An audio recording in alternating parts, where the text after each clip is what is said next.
travel life is busy. Busier than you think. It is.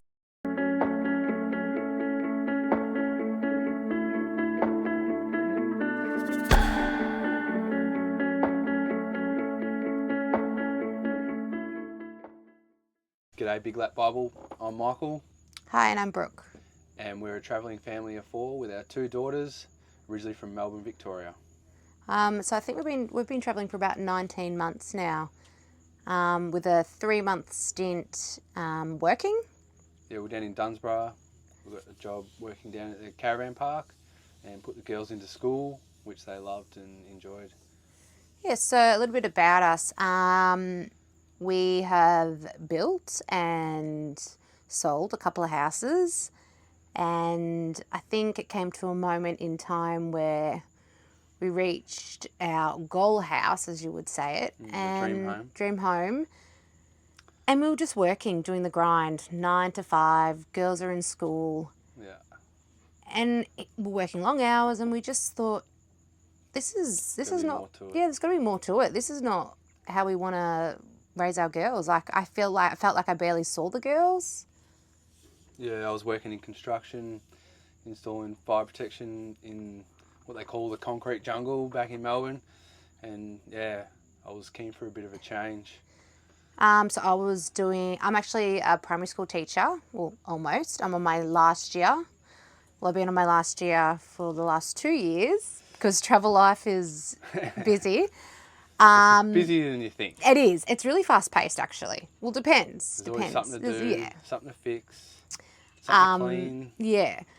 So I was actually doing tutoring at a community school part-time, but I remember one day I was just working and I just was sitting there and I thought, I'm literally going to work to buy an ottoman for my lounge room, to furnish this new house. Is this life? There's got to be more to it. My girls, I found, were growing at a rapid pace. It's just flashes before your eyes. It's so true what people say, time's short. And I think we both just realised we want to be together in these crucial moments with the girls while they're little. Yeah, guiding them, showing them life skills. Yeah. Just building great foundations for them, so. Yeah. So that's a little bit about us and the reason of why we've decided this. We don't have an end date. No, there's no end date. We're sort of, I know Nulla's, we're just winging it. Nulla's 10, so potentially we'll have to suss out year 7 schooling, but yeah, we've still got a bit of time to work that out. We're just back on Exmouth, enjoying our second stint here at the moment. Once we leave here, we've spent 6 months in the Ningaloo coast, so it's pretty exciting. Yeah. So preparing for the lap, what did we have to do? We had to we put our house on the market. Before that, there was a lot to do. Yeah, we had to build a massive deck, finish the driveway. There was planting, growing grass, because it was just pretty much a vacant block. But in amongst all that, we still had our old Jayco Swan. So we put that on the market, sold that pretty quickly. And while we're still getting all the driveways and stuff done, we were visiting caravan shows, visiting caravan manufacturers. Yeah, weighing up, who we wanted to go with, what we wanted. Yeah, because if you've tried to buy a caravan before, you'll know there is a lot of different brands out there. And yeah, it's hard trying to find the one that's going to suit you and your family. So make sure you take time and 100%. look around, because it's your home. Well, for us, it's our home. We've been living forever now, until we decide to settle down one day. In the car wise, so during the whole process of finding a caravan, we've got to see the weights and all those key factors, and trying to decide on a tow rig. So we originally liked the idea of a Ram or a Chev or something. You did. I liked it. Yeah. I thought, that's the big truck. It's cool. Yeah, but then we took a Ram for a test drive. I asked if you wanted to take it for a spin. It was for me to feel comfortable driving, and I guess if I was going to tow, it was a little bit too big for me. So that put me off a little bit. And then if we were to upgrade It was going to cost a lot of money. Yeah, and the money-wise as well. We added up all our figures, and if you got a stock standard brand new one, and then all the ads on Canopy, the electrical works, it just rolls on and on and on. And obviously we wanted to have money in the bank to enjoy our travels, so...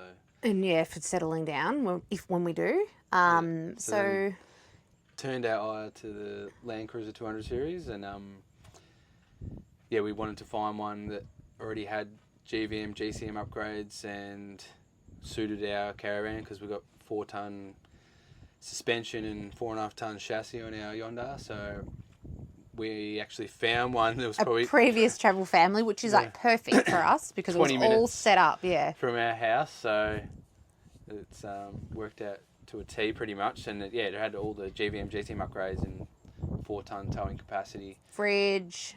Yeah, fridge. Cabinetry at the back. Bull bar, winch. Yeah. Snorkel, all that stuff. So that was... And we took it for a drive. It hadn't had many kilometres on it, which was amazing. For a 2019 model, it only had 60,000 Ks on the clock, so...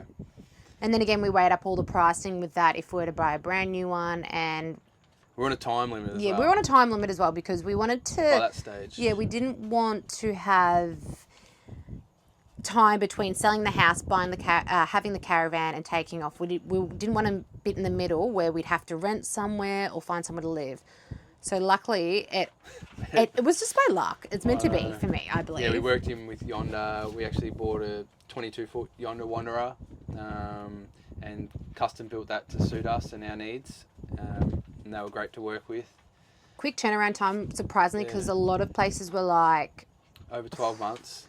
Which was stressful, but we got ours 2 weeks before we sold our house. It was a 3-month build, so 12 weeks, and it literally worked out 12-week build. Yeah. So we had time to sell all our items in the house and clean up the house, finish the house, and we actually sold heaps of the stuff to the purchaser of the house, so that worked out quite well. Yeah, they took most of our large items because it was sort of...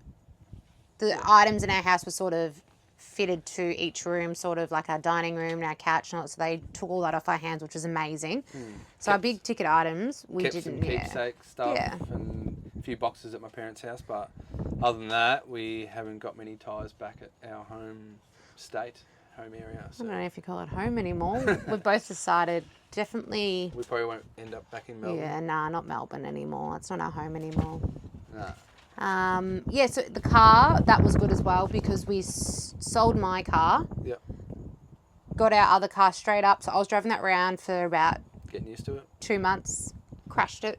Reversed into a rock and a retaining wall. And put some battle scars on it. That's why I didn't want to buy a Ram. The 200 series is big enough for me. Yeah. So where to stay? Definitely off-grid family. Yeah. We usually use caravan parks if just to refresh, do the household duties, do washing. Fill up water. Yeah, all the boring. Charge the batteries nicely. Yeah. We prefer to be around a beach or a river or a creek or a lake or some Anywhere? sort of water. Anywhere. Kids love water and swimming, so if there's water, you'll find Nala. We need off-grid. Yeah, we need off-grid as well. Our kids are loud. Yeah. So we normally just we find these spots, whether it's word of mouth or seeing other people where they've been, or WikiCamps, do a bit of research there. I find that having a chat to the grey nomads, they know all the little like secret spots that you wouldn't have seen on Wiki, or just definitely having a chat to like other people around you. They'll give you some good ideas. Realities of van life. Wow. So not every day is rainbows and sunshine. There is hard days. Definitely not. It may look like that on Instagram and all the socials, but it's not always like that. Some days things just don't go as planned. No. Always fixing something. Yeah, you always got to fix something. You're always watching your pet, like your solar. Yeah.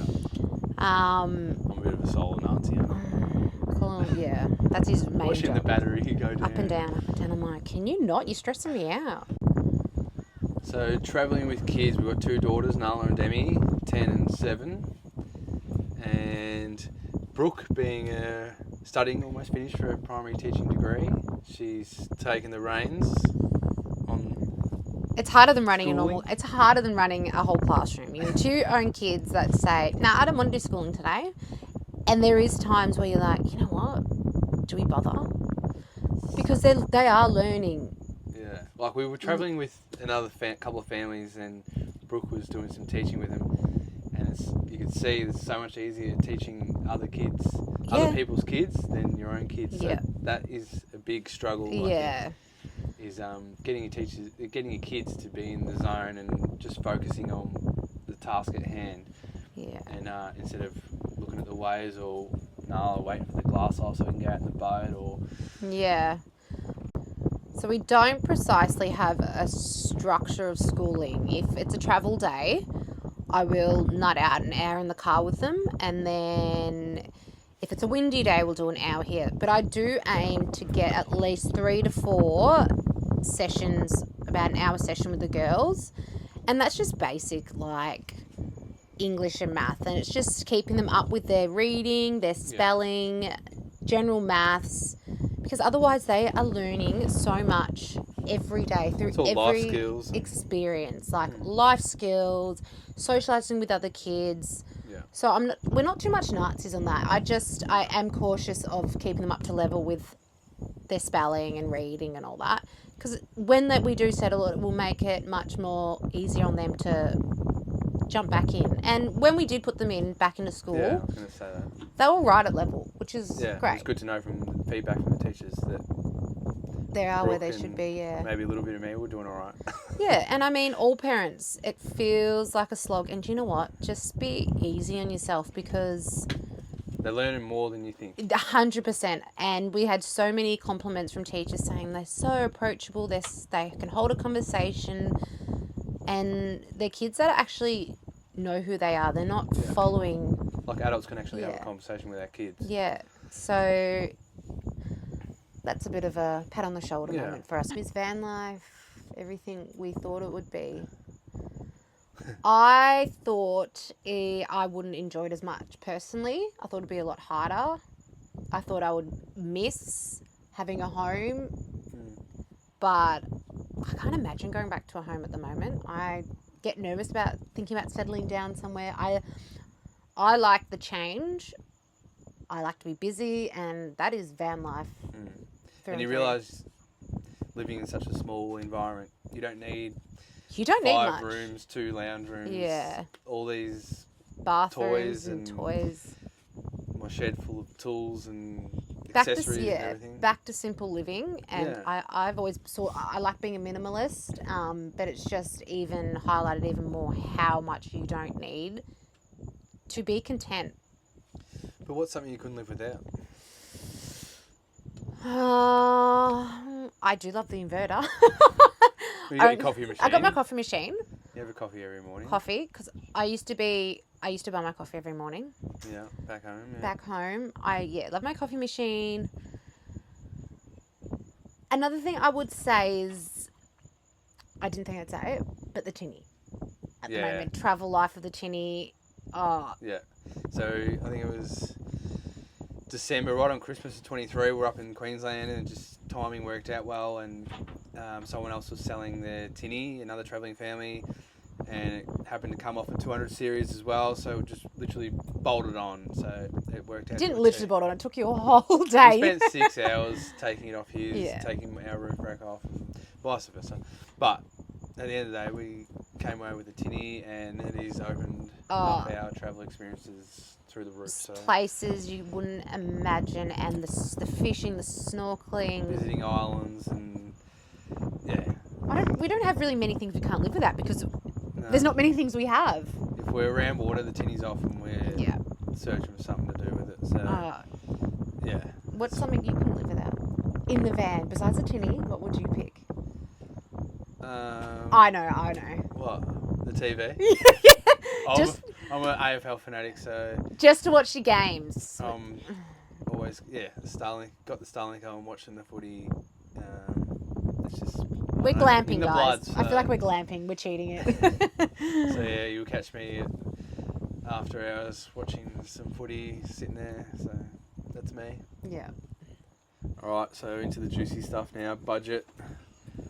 The budget. I hate looking at other people's budget because it makes me stressed. I know, like the other day, someone put one of theirs up, and I sent it to Brooke, and I'm like, "How is this real?" I said it's not real. That is not real. It was 3 times the amount of theirs, I reckon, maybe even more. That was last year though. So for our first year, we did agree to do a year's grace. Just enjoy our first year, see how it goes, have fun.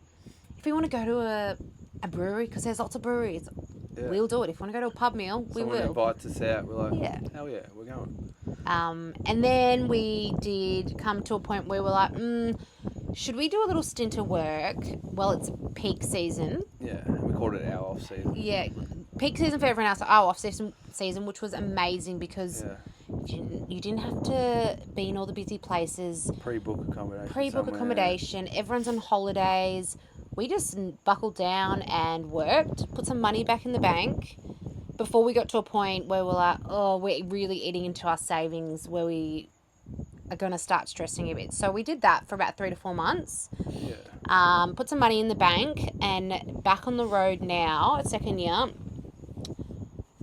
I'm a bit more cautious. I'm like, we don't really need to go to that pub, but it doesn't take much to twist our arm. Yeah. So it might be 50-50 this year. Yeah. I don't know. We are just, I don't know. Since being on the road, I'm like, money comes and goes. Yeah, you sort of... We're not going to eat our life savings away. You let it go and you're just like... We're cautious to the point. You never know when... It's your time or so what tomorrow brings. We're just out to have fun with our kids. We are. Not that we're like whining and dining. Like we're just here living it up. We do our shopping, buy our grog, do our petrol and book our accommodation and just live life. Yeah. And when it comes to the point where we're feeling a bit like we're touching the point where we're uncomfortable with our money, we will find another stint of work, sorry. Yeah. Actively looking for work. We're not actively looking, but there is a couple of social pages that we cast our eye on every now and then. We don't have a real structure of what we're doing. We're just living by like time and by day. Something pops up. And it interests us. In our pattern of where we're travelling and we think it lights us up, we'll inquire and see what happens. If it's a good spot, we're like, we haven't really got a time limit, so if that suits us, we'll do it. So we'll find something when we need it. Yeah. There's lots of work out there, so I don't want to hear anyone say there's no work because you can find work like that if you want it. Even flying in, fly out, like, let's see, I was trying to get Michael to fly in, fly out. So our big splurge items or something we've spent a lot of money on since travelling.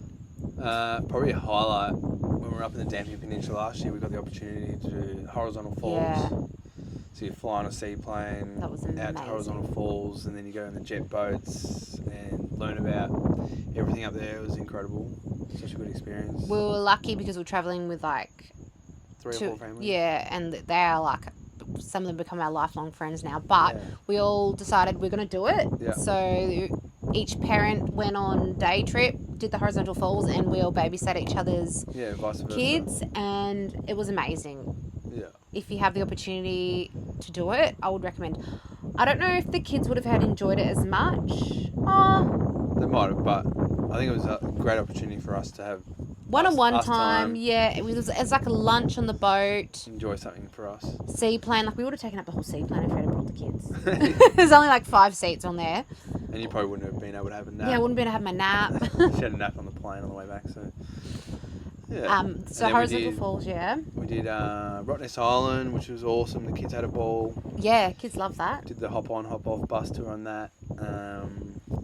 And up and coming. Whale we're sharks. Literally this week we're going to do the whale sharks. So we didn't do it last year. We thought, we're going to see them on the tinny. We're trying to cut costs then. We'll just see them on the tinny. I actually saw a whale shark in the tinny last year, and then I seen one just the other day out there.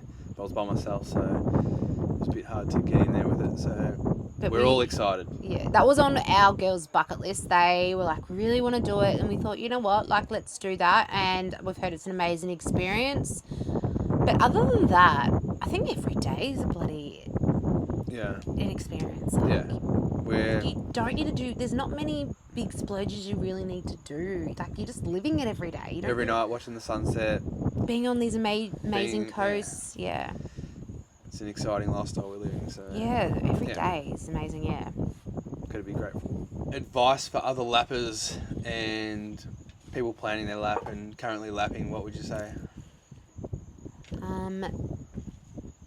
Take every opportunity to have you time, for sure. Like, I make sure that I have an hour of like some sort of exercise, read my book, because it is a very busy life. And they're long days. They are long days. If you're up with the sun and you're in bed. Sometimes you're not in bed, because you will meet a lot of families on the road, and we have met lifelong friends. Like, I've met 2 best friends on the road that will be in my life forever, because we traveled them for a year. And there's no hiding. You are in a close proximity with them, and There's no hiding. there's no it's an intense relationship. But yeah, we've both met amazing friends on the road. Bloody oath. But also with that, I would say go at your own pace, because some families might be on like time limits. 6-month trip, year 12 trip, months. where this is our life At the moment. so we have no time limit. So they have certain spots they need to get to at certain times, whereas you wouldn't. But if you know, and friendship, you wouldn't hang with them. It's easy with the kids all playing. Yeah. But don't not go somewhere that you really want to go to because that other family's not going. 100%, yeah. So go at your own pace, and Because you regret it. yeah. But also take the time to build them connections with people on the road. There's so many different people you'll meet, different journeys, different stories you'll hear. And you'll come across old people saying, what will they say, Brooke? Oh, should have done this when I was your age. You're doing We it. met so many older people who said, oh, you guys are doing a great thing. Yeah, it's a great thing, which I think... It just gives you that assurance, I think. Yeah, and they're like, this is great for the kids. And also, don't be fearful of... I remember when we went into this, and I was so worried about the kids having that social connection, their schooling and stuff. There is no worries on the road. There's that many travel families. Our kids are over-socialised, honestly. Sometimes I'm like, you need to go to bed early. You need to just have some downtime. No spotlight tonight. Yeah. And also, the social aspect. And the people that you travel with, I feel like they become your family sometimes. Yeah, for sure. And you're not going to get along with everyone. That's just reality of life. 100%. You'll meet someone, you'll click with them in 5 minutes, and who knows? If the energy's not there, don't put your effort into it. But there will be amazing people that you meet on the road. Yeah. And also, take every opportunity. Yeah. Just be grateful and present. Yeah, slow down. Remember what you're doing, why you're doing it, where you are. Yeah, you're with your family for a reason. So I can't wait for my kids to look back on these moments and remember them forever, because it is. I want to do it forever. It's exciting, and it's the best They're way all of life. so many pinch me moments. Yeah, there is 100%. Even like waking up, or I will never get over a sunset. I'm like, oh my god, so beautiful. Right. Recently, we haven't got that many sunrises, but sunrises. But they're amazing. Yeah. All right. Thanks for having us, Big Lap Bubble. It's been a pleasure. Thanks.